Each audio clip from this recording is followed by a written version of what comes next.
Hey, this is Bernie again. Now I'm on the inside.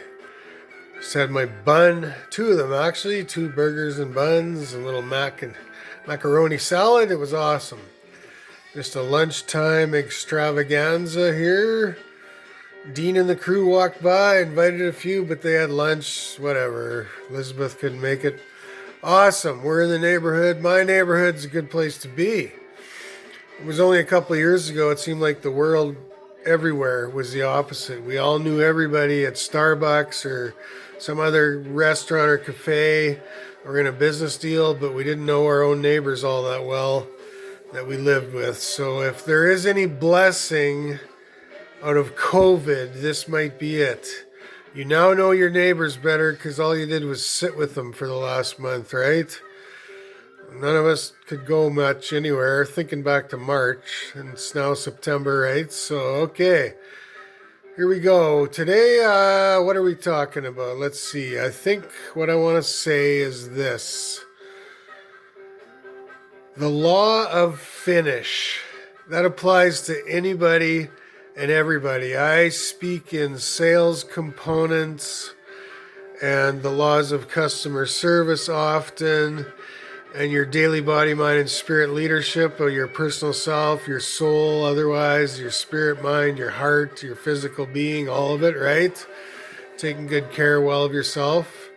Daily body, mind, and spirit comes out of our Good Samaritan Pro part of our company, that unction. But, today, the law of finish, let's talk customer service for a bit. You're not done when you get the money. No matter whether you're selling a fast food drink over the McDonald's or anywhere counter, A&W, I suppose, Dairy Queen, anywhere. Jack in the Box, In and Out, some of the US names, Tim Hortons, whoever, right? You're not done when you get the money. You're done when the service has taken place and the customer has his product and he's happy, he's satisfied. If you're not done that, you're not getting them back maybe. There's no guarantee, right? You don't know. B2B marketing, business to business, same function. The law of finish, the terms and conditions apply. So you might have the check in the hand, but what are the terms? When's the delivery month? When's that big product, that pallet, that semi-truckload of whatever coming down, that boat coming down the stream to get into the guy's yard, the wharf or the dock or wherever? And what are the accounts receivable terms? Maybe he's already paid cash discount up front. If not, as part of it on credit. Product in hand, finished, happy customer. You both go away. It's complete. Complete. You feel good. You're not like closing the loop on the customer, as some people say, closing the business loop. You're closing the loop on that particular transaction and you're on to the next. You're keeping your customer loyal forever. You guys are loyal together. You want to do business ongoing. Do you know what the lifetime value of a customer is that eats 3 times a week at a fast food joint over a 40-year period? Just figure it out. Let's say he spends $10 a day, 3 days a week. I'm going to take a WA wild ass guess here. Might be like $40,000. Well, that's a lot of money. Think about that on the salary of your employee and you on a customer's forehead. Think of them that way. This guy's coming here faithfully a couple times a week, whatever. That's a lot of money, lifetime value. So there you go, right? So when you're closing the business loop, it's not on the person. It's not a one-off, as they say, and I hate that term, one-off. It's just on that transaction. You walk away, you're complete, you're young, whoever, it doesn't matter. You feel like that's done, on to the next thing, and you feel good about it, and so does the customer. If there's any questions in either one of your minds, you might be in a problem. That's all on that. I'm sitting here in front of my desk. I just moved inside from my barbecue. Thought I'd talk to you, get a few of those customer service training thoughts out there, and otherwise maybe one or two on the body, mind, spirit, spiritual leadership side of your own personal self. Do by all means check out Encouragement Pro this week on the Compass. Encouragement Pro gives you a boost in your internal being. I've got some good speakers I've linked on there, linked into for you, speaking about overcoming terms with loneliness during COVID times. We've probably all experienced that one way or another, but in general in society, 1 in 3 people suffer from it, and it can be a common denominator to suicide. We don't want that. Overcoming the challenges of life. Pat's speaking on that, a person I've heard and listened to and earlier in life and thought well of. She's on there speaking. Overcoming challenges. The business builders section on making a deal is a good one to encourage you what people are thinking about beyond survival in this mode of life, perhaps, and maybe it's just a good thing to do. And then Mike, locally, talking about duty, the call of duty. And these things, think about them lightly, but if you got a greater being in your heart and person, I suppose, why not think about what am I doing, I suppose, each week to think about the call of duty for my life, make a greater person out of me in the marketplace I propose to serve, right? Now, that's you. That's me, too. I've been doing this a year or two, well, maybe my whole life. Kind of coming up on one of my later birthdays in, I don't even want to say it. It's a hard word to get out, but whatever. I feel like a 28-year-old some days, maybe 32. Most days. Shouldn't be less than 40 anyhow, hey, and how I feel and do. So there you are. And so think about that, and then I got some good other ad-lib stuff, some music, I suppose, creating your synergy in the marketplace. I got some good Kinergy tires from Bob and the guys over at OK Tire and Brake, I suppose, so that's good. So think about your synergy in the marketplace, how to create a buzz, everything down there. It's all positive stuff. Encouragement Pro, embracing you in the marketplace, letting you know it's how it goes, right? Okay, so the law of finish, I talked about that, but all these things today apply to that. So we're going to extrapolate off that. I want to talk about the government for a bit. I'm not so proud of our fiscal management as of late. And I want to tell you, I've been a supporter of Justin Trudeau in my verbal essence of who I am for several years now since he's been in. I didn't vote for him. He's liberal, and I tend to vote more to the right wing, but liberal is on the center.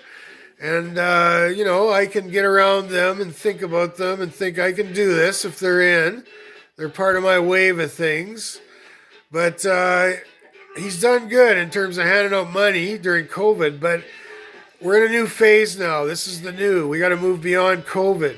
And any of you guys thinking about the next wave coming and you keep proclaiming that and declaring it and decreeing it, I suppose, in your language and everyday talk, maybe you want to think different.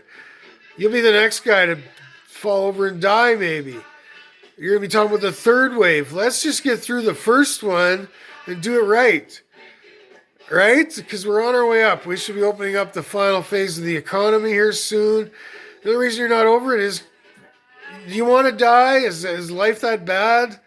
Your remorse about it? I don't think so. We got to get through this and get on, get optimism again, build this market.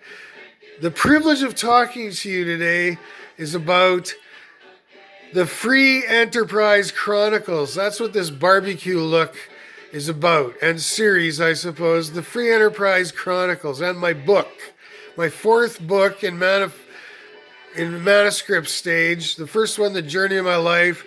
The second one, Healing the Land, I suppose, using ancient tribute and scriptures, I propose. Chronicles of Life. Jurisdiction, your authority, your power in the workplace, who you are, your job, your description, all that. That's my book 3. This is book 4. My final book I'll probably ever write, The Outcomes of My Life.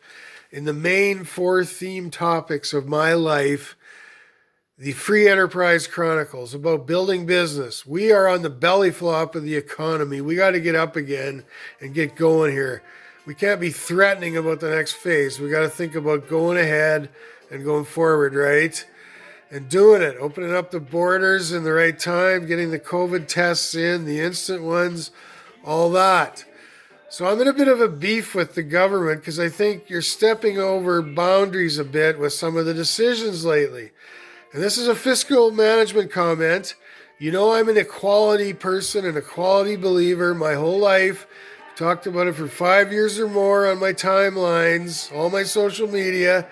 There's not an ounce of prejudice in me. All beings are equal. We're all equal people. Blood, flesh, and tears, I suppose. Why you give black people special loans in Canada for entrepreneurship is beyond me. I do not agree with this. I think the plight of the black person coming out of slavery years ago was a U.S. issue, United States of America. It's nothing to do with us. Everybody came to Canada, I suppose, since the First Nations people let go of the land and the white person took over hundreds of years ago.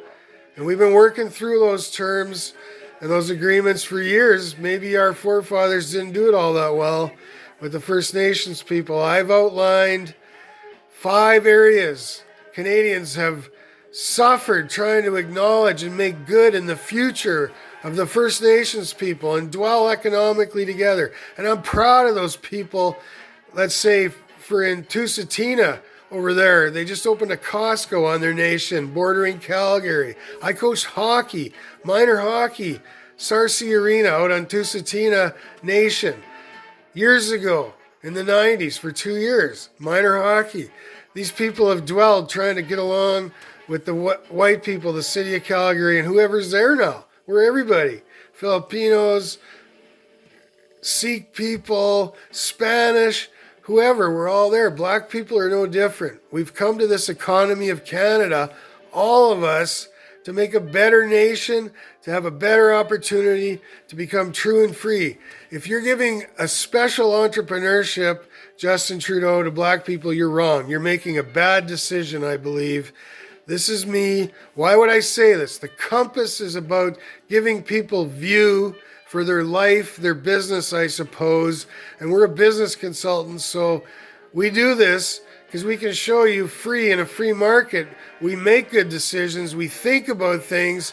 So why would you hire us for your company, for your business, our business, I suppose, business process improvement, projects, so forth, training, because we think well and we scrutinize heavily things, and we want the best for everyone. So this is totally an economical comment. I think in the United States of America, if they would have loosened a loan like that, they may have been right to do so, trying to overcome and come back to the slavery days and the errors perhaps of those days, right? To make good with people of all nations and economies and people groups, but not us in Canada. And I don't want to, this is just lightly here, but our Liberal government, I was feeling a bit optimistic about Chrystia Freeland taking over the financial role, but Justin, I think you got to stay out of it. You got to move on and think about our climate change scenario again and the global warming and the impacts of the Oregon fires of recent and coming up into Canada, I suppose, the smoke, the deterioration of our atmosphere, and you got to start pushing again.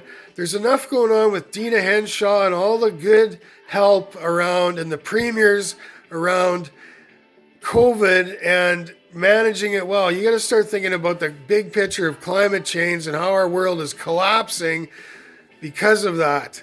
And make sure every participant is in the protocols as supposed to be. Don't let it fall by the wayside. The economy is important, the environment's important, and the humanitarian side. All those 3 things I've always said. Education's a big factor in all that, right?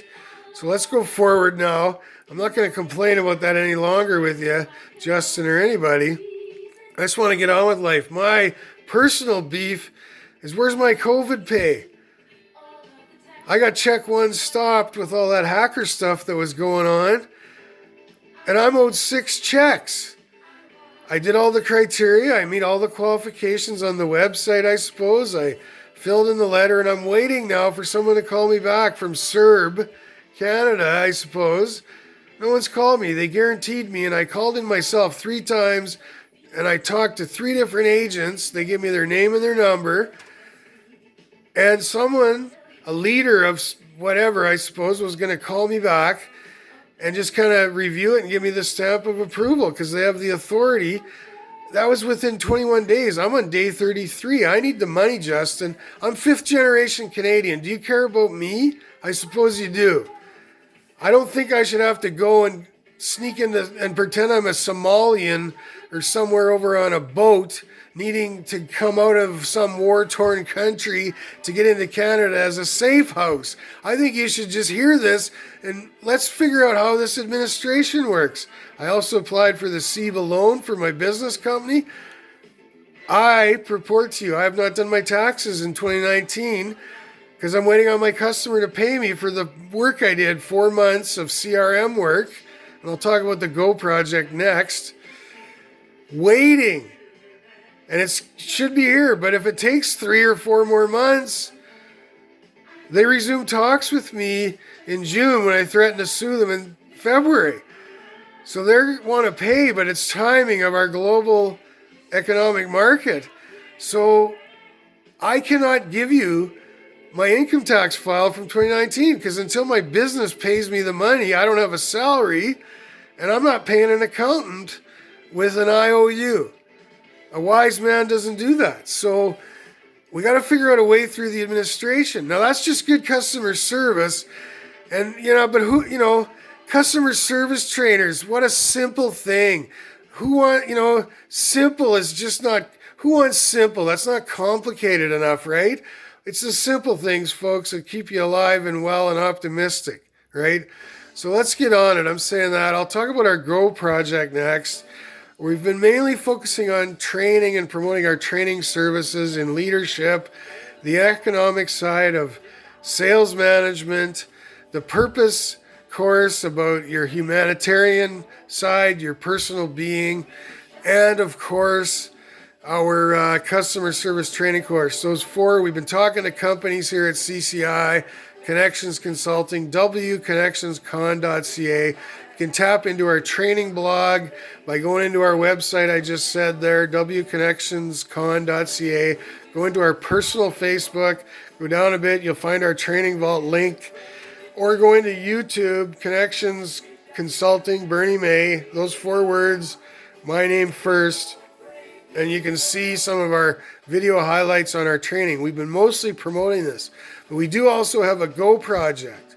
So if you're a company and you're short-staffed right now because COVID drew on you and you don't have the resource to have a full-time person with a full-time wage where you're maybe paying 40 grand in benefits and everything else, you can hire us. We'll come in a 1-2 month market and we'll go out and build your business. And we do it and we do it well. You're going to have to spend 2 days with us to meet with us to make sure we're succinct with you. But it doesn't matter what your technical knowledge or industry is. We have a process in place. We'll go do it. And we'll assure you we'll get you the results, whether you're the one that pulls it through in the end or we do working with you. There's 2 levels of service there conjunctionally. So that's that. I guess what I want to say more is maybe just, and you know me, I don't even like talking much. I'm kind of a quiet person naturally, but this is my company, my business, so it's what I do. We promote ourselves. I'm sitting here at my desk, just finished my barbecue lunch on Wednesday, hump day, I suppose, for the 5-day week worker. I usually get 6 in there, at least 5.5. Saturday or Friday can be slower. But it's usually closer to 6, 5.5, I purport. And I think of the farmers. I feel for them. This time of year, they're going long hours, getting that food crop for us. And how's your toilet paper doing? Those of you that were in the COVID panic extract syndrome at the beginning, and some of you went out and bought pallets and truckloads of toilet paper.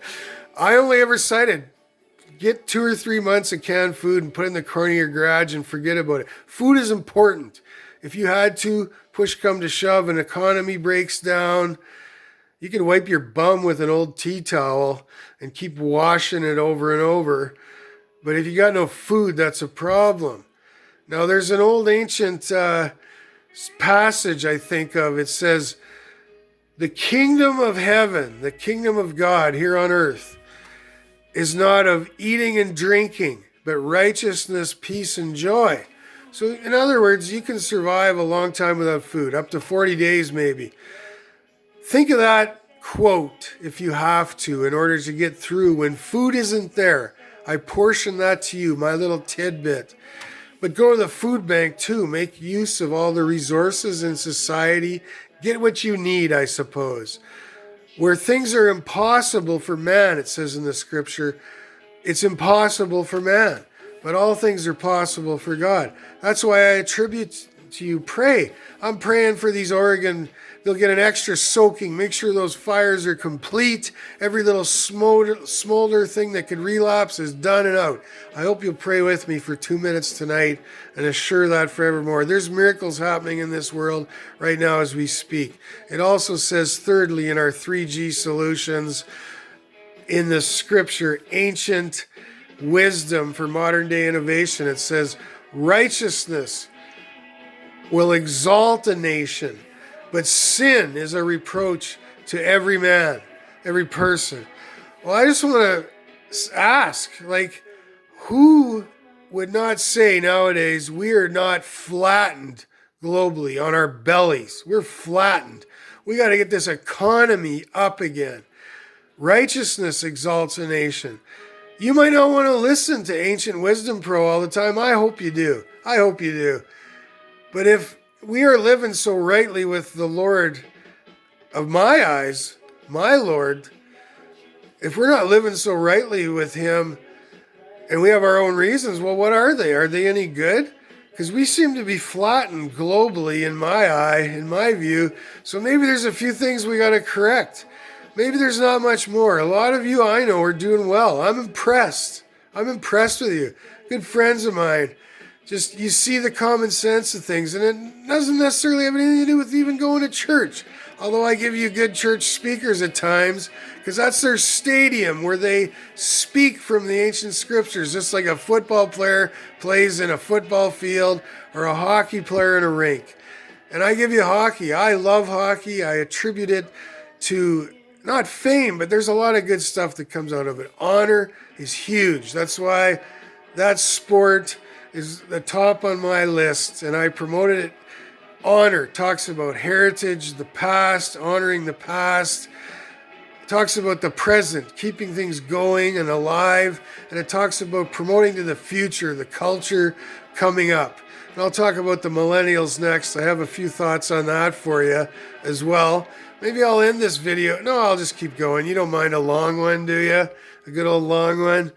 But honor for the future. And any business or company or anything like a wrestling program that ain't promoting those three things can really suck, have a hard time. You can't do that. You can't do that. You got to go good. In our times more than ever. Honor, and it tells stories, hockey does, of Canadian heritage, I suppose. Things we grew up on. These are good things. So I promote it to you even if you're not a hockey fan. It makes a lot of sense. You'll learn about you, who your person is, and your identity just by watching not only the game, but the commentators and what they attribute to the sport and the type of people and all that. So I'll go on from there. I want to ask you, I did already, to pray for Oregon. That's good. So on we go. We have our 3G solutions there. Righteousness exalts a nation. Let's get this economy up and going. Exalt means up. It means get up. How do we do that? These ancient principles, they apply. They work. They've worked through time. Well, I know you agree with me. That's why you're listening. You like them too. And that's good, I suppose. Now it says in there, it talks about the tares and the wheat, the story, the parable, the ancient wisdom story about the tares and the wheat. And the competitor came in at night and he sowed weed seeds into your human being, into yourself, into your heart with some wrong thoughts or thinking. He sowed them into your workplace, I suppose, maybe even with a spy. Maybe the competitor's cousin came in and got a job and he's there to demise the business. Maybe he's there to lead you off astray as a person. You got to know what you believe from Ancient Wisdom Pro.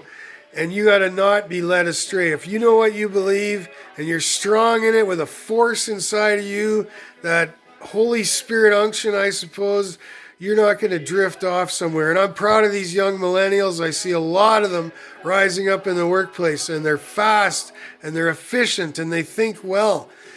And some of you older guys better watch out, because I experienced some really grumpy shit this week, some grumpy stuff. And people like that aren't going to go far.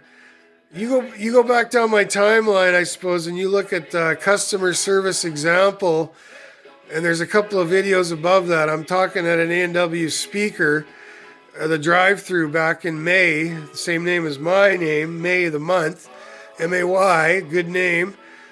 And it means family, that name, when you study it.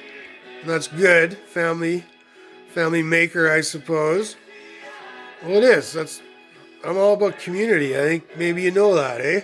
It's important. And those are the values that come out of hockey. But you go and you watch those videos if you want. Customer Service Expo. It's about a third of the way down my 150 video YouTube timeline.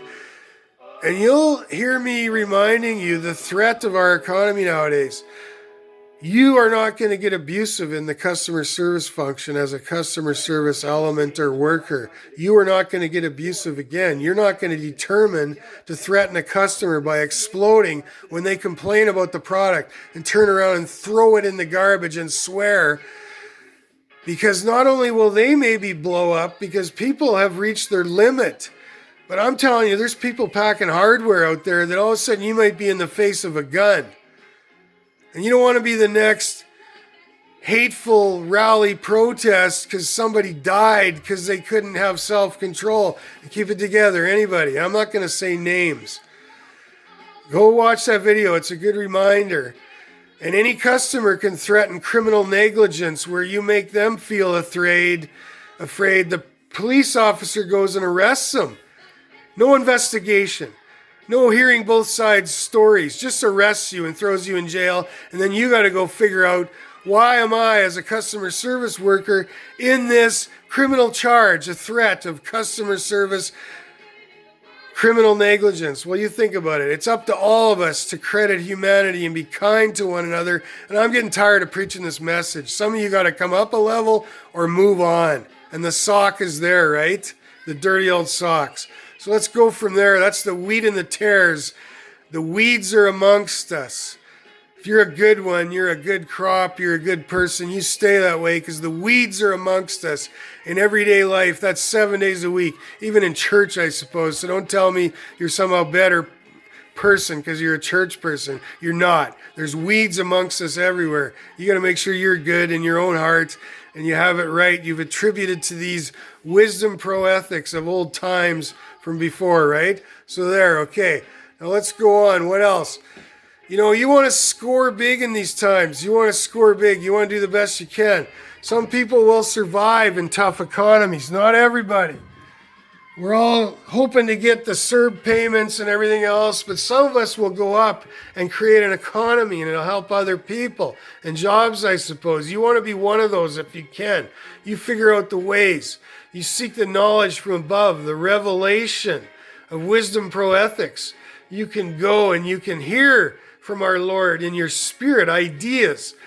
Who credits man more for the good inventions? I tell it all the time. There's no bad, rotten ideas producing anything economical and sustenance and greatness. These things, this wisdom, comes from the Lord above. So you go, you get those ideas, and you go forth. And I promote you, and I say that's great. Accomplish more. Whatever you can, just do it. You're awesome at it. And it's young people too. An 18-year-old might be your manager if you handle customer service the way you did this week, some of you, with me. And there's no reason with me anymore because I've taught it. You should be crediting me some thankfulness when I show up in your realm, in your building, in your place, not a spitty attitude.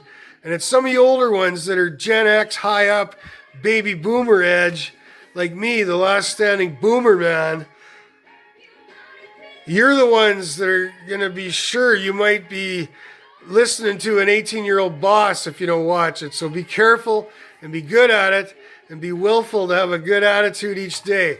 So keep doing the good things, get the good attitudes, the good ideas, go forth, produce economy, and score. I think of Gizmo Williams. He's an Eskimo football player with Edmonton. And, well, I won't say that word. I guess it's outlawed. It's not a crime to say the word Eskimo. We used to give those nose rubs when we were kids. It was a term of endearment. Oh, give me an Eskimo kiss. Now people get hurt feelings and tears, so it's too bad. But anyways, Gizmo Williams could do a backflip when he caught the ball and ran it into the touchdown end zone. And some of you are getting really creative in your customer service, and I accommodate that, and I do well with it, and I say, great. But please do not do a backflip with my food before when you are carrying it out before you deliver it to my table. I do not want you to do a Gizmo Williams just to get one up on the competition. Come meet me in the parking lot and show me your best Gizmos Williams. That's all right with me. But that's about all for that, I suppose. You know, just go forth, keep trying your best, stay optimistic. Stay optimistic. Research my Encouragement Pro this week. There's a lot of good stuff in there. It's loaded. The power of the scriptures endure in your heart. Be practical, though. Don't get woo out there in strangeness on your spiritual side either, okay? There's this Mother God character on Dr. Phil I watched the other night on live stream on the internet, and she thinks she's God. She's not a spiritual man or woman carrying out a duty in the marketplace. Like I try to talk to you about marketplace concepts, practical everyday things you can apply in your life, and accompanying your spiritual side into it, your person, your being, your heart, your mind, your body, your physical person, your body, I suppose, that you're living in today on this earth in temporal humanity. She's claiming she's God. Some mother, she abandoned her own children. Now nobody in their right mind would do that. Children are precious. Anybody that harms them will be in a great way of devastation. To abandon them is wrong. So stay with the people you love, especially your kids. You keep taking care of them in these COVID times. That's awesome. This woman, Dr. Phil, was kind of laughing about it. I like his humor. I kind of don't think she's God because her family fears she's in a cult and says she's drunk all day. And I don't think God would be drunk all day, do you? He's supposed to be sort of like looking over the universe, taking care of it, right? Anyways, just a good thought for you. Customer service, we're going forward in it. I had an awesome barbecue lunch here on Hump Day. I'm back to work for the rest of the day, or not back, continuing on, I guess. It's work. A man's place,